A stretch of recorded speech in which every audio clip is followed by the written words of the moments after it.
कहो, क्या किसकिंदा राज्य की ओर से तुम ही आए हो और क्या संदेशा लाए हो? यदि कुछ हर्ज न हो तो अपना नाम बता दीजिए और निवास स्थान का भी बता दीजिए। महाराज, मैं स्वर्गवासी वानर राज महाराज बाली का पुत्र हूँ और अंगद मेरा नाम है। और आपके लिए एक आवश्यक काम है। आप मेरे मित्र बाली के प्रचंड अर्जमंद है। कहिए, आपके मिजाज तो आनंद है। महाराज, आपकी मेहरबानी है।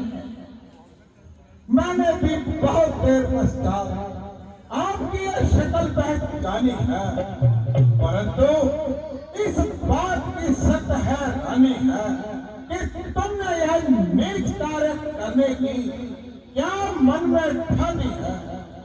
महाराज, आप मुझे नीच अथवा पतित कुछ भी कहें, मैं इन बातों का बुरा मानता हूँ, बल्कि आपकी ये बातें सहन करता हुआ आपको समझाना अपना कर्तव्य जानता हूँ, क्योंकि आपके और पिताजी के न केवल गहरे संबंध थे, बल्कि आप उनके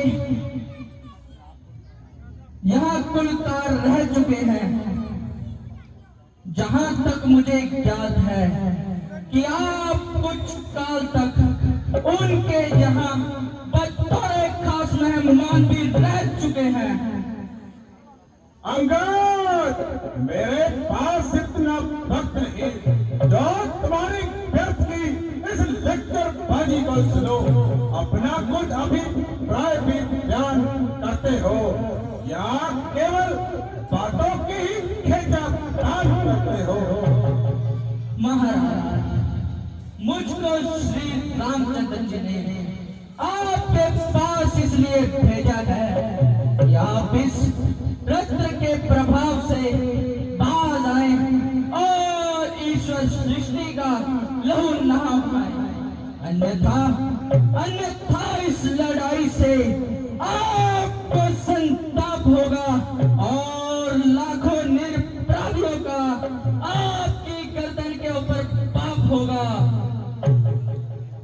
अतः मेरी आपसे यही ताकीद है कि आप इस खड़क की तलवार को खुद पर टांगे और अपने अपराधों की श्री रामचंद्र जी से क्षमा मांगे। बस बस, अरे बद लगाम, जरा अपनी जवा को थाम। क्या तुझे किसी ने कुछ अकल भी सिखाई है या आज तक केवल तूने पशुओं में ही उम्र गवाई है? हाँ, याद आया, बुद्धि कौन पढ़ाए, कौन लिखाए, कौन सिखाए?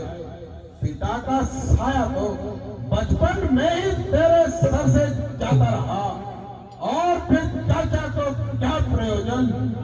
फिर चाचा भी वह कम वक्त सुखदेव वह तुझसे अपनी चाकरी कराता रहा और तेरे भीतर से शर्म और लज्जा का अंश बिल्कुल ही निकल गया। कहीं यहाँ तुझको या तेरी मौत तो नहीं की लाई है? अभिमानी अरे नीलज, तेरे जैसे नालायकों का जिंदा में शुमार है। ऐसे घातों से बदला लेना तो उल्टा उनका ही खिदमत है। अरे नालायक, तेरे तो जीवन पे ही दिखता है। तेरे जैसे कपूत से तो अच्छा था एक बाली पुत्र ही नहीं मर जाता, तो जिसकी आत्मा तेरे जैसे पुत्र के कारण यह कड़वा खून तो न पीती।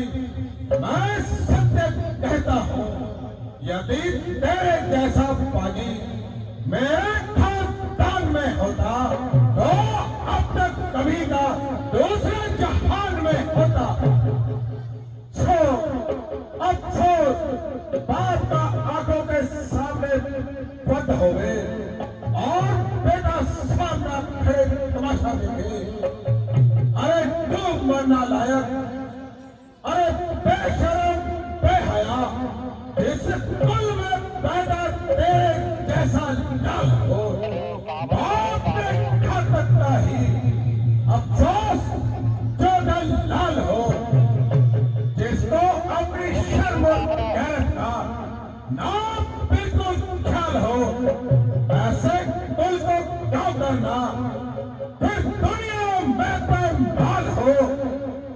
एक स्त्री के वास्ते, एक स्त्री के वास्ते भाई की जिसमें जान ली। अरे बेशरम बेहया, तूने भी उसी की सिर की ठान ली। अरे माली वास्तव में तेरा यह कसूर नहीं, बल्कि ईश्वर को कुल संसार में रखना मंजूर नहीं होने के काल चक्र ने तेरी अकल पर पर्दा डाल दिया है और सोच विचार का अंश तेरे भीतर से निकाल दिया है। अफसोस, सच अफसोस, मेरा यहाँ आना ही बेफायदा हुआ। तू अब भी समझ जा क्यों मौत का सादा हुआ। तेरी ही बातों से तेरा ख्याल बेकायदा हुआ। क्यों कमीशन तुम्हारे कुल में नहीं पैदा हुआ। आप अपनी सोचिए, क्या फिक्र मेरे बाप की है हालत, यही हजरत होने वाली है आपकी। अंगार नहीं थी शक्ति तुझमें तो हमारे पास आ जाता।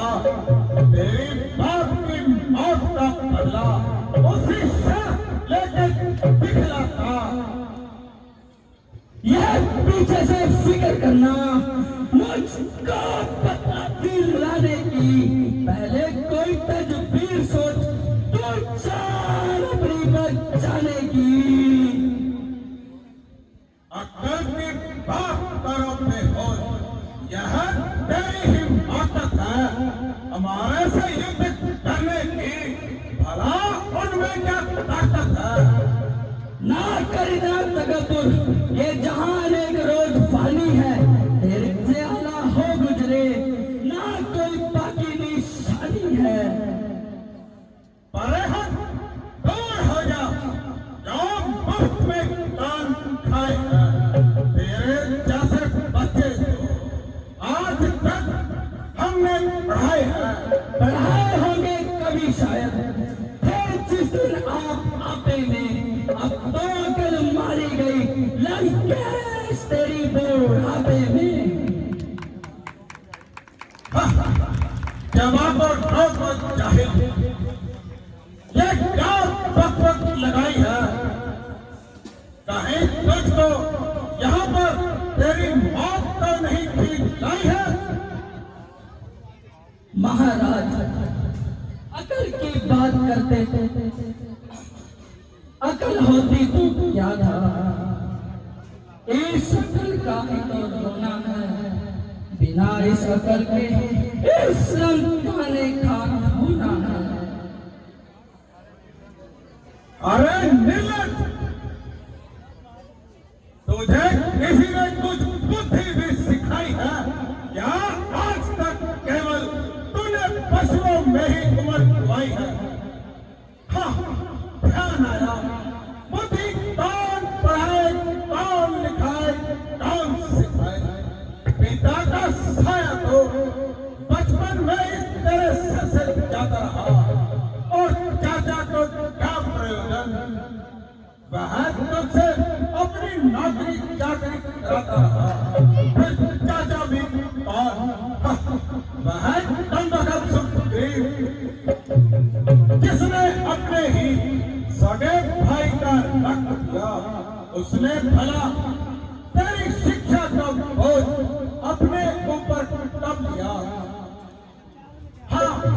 उसे तेरे जैसा एक मुफ्त दास मिल गया जिसके अंदर से शर्म और लज्जा का अंश बिल्कुल ही निकल गया।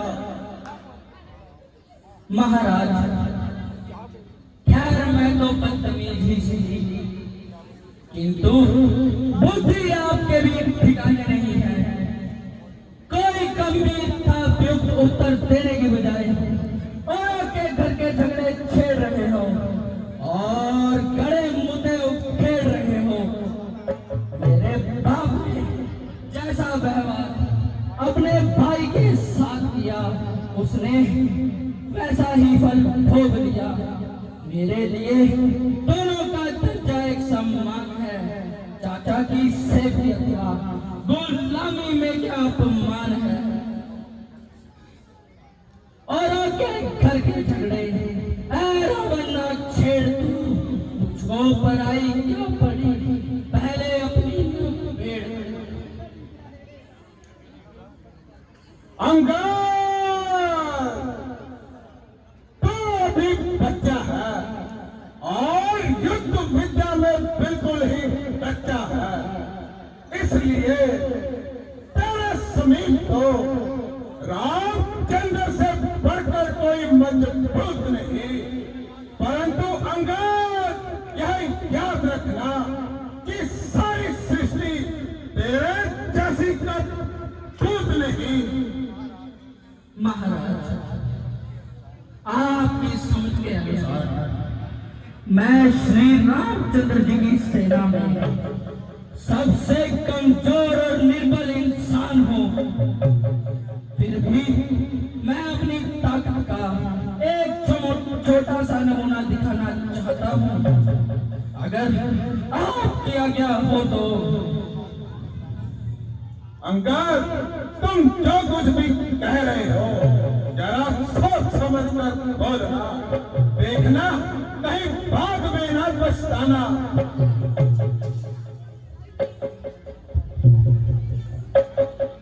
महाराज, वीरों के प्रण प्राणों के साथ होते हैं। ऐ नाज लंका के राजा, जिन जवानों पर तुझे तकिया खुद सर है, जिनकी सुर्ख रानों पर तुझे आज उन्हें कह दे कि आ जाए वे मैदान में और जोर अपना अपना लगाए आकर के मैदान में। जिस किसी ये मेरा पांव उठाया जाएगा, बदले में जानकी को हराया जाएगा। बोलो, शर्त मंजूर है? हाँ हाँ, यह कोई शर्त है? हाँ, हमें तुम्हारी सभी शर्तें मंजूर हैं। देखना कहीं पीछे से जाना।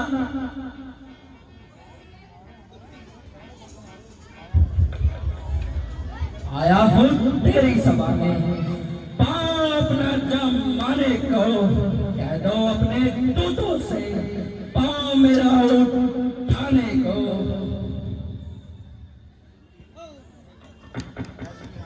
बोल सियापति रामचंद्र महाराज की। सैनिकों, तुम जाओ और इस बानर का पांव उठा के इसे लंका से बाहर फेंको।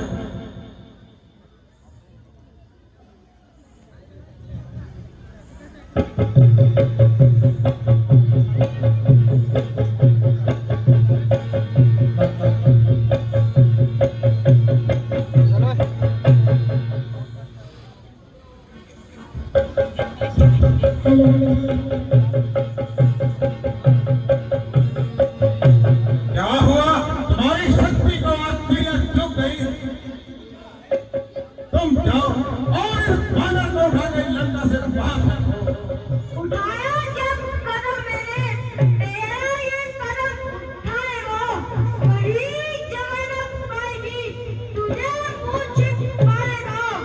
जमानत नहीं जाने की ताकत है इस कलाई में,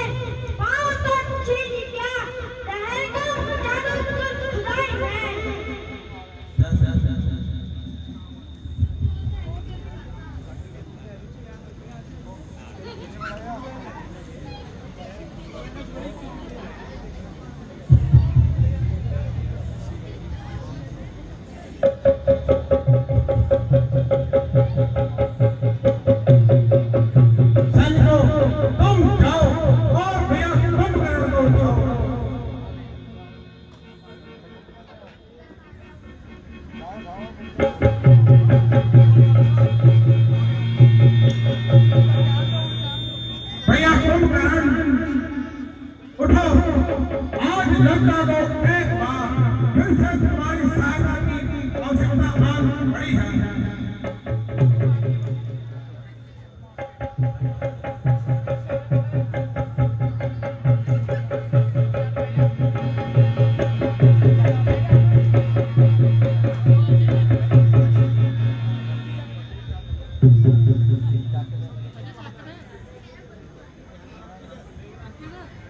मेरा मेघनाथ अब लंका की सारी आशाएं और सारी लंका की निगाहें तुम्हारे ऊपर है।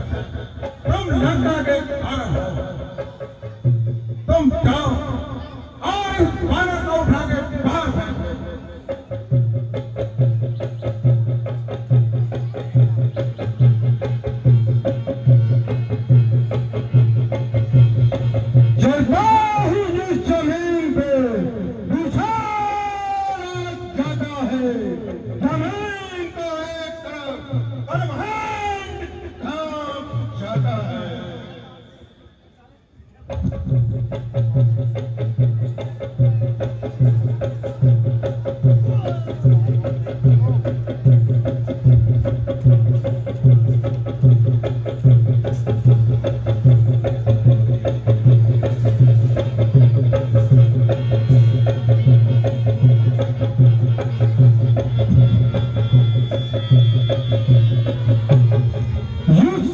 देखा जाएगा। खड़ा है सामने अंगद, भरम अपना मीट डाले तो बाकी कोई ना होवे, उसको भी बुला ले तो ना फिर ये वक्त मिलने का। अगर इस वक्त चुकेगा लग आंसू बहाएगा और जमाना मुंह में थूकेगा। अंकल छोटी सी बात के लिए उछल रहा है और इस तुच्छ बात के लिए ध्यान से निकल रहा है। मैं अभी तेरा अभिमान छोड़ूंगा और तुझे लंका से ही नहीं बल्कि इस समस्त ब्रह्मांड से भी उखाड़ फेंकूंगा। नहीं नहीं महाराज, नहीं नहीं महाराज, अगर पांव बना ही है तो जाकर श्री राम जी के प्रिय जहां आपका उद्धार होगा।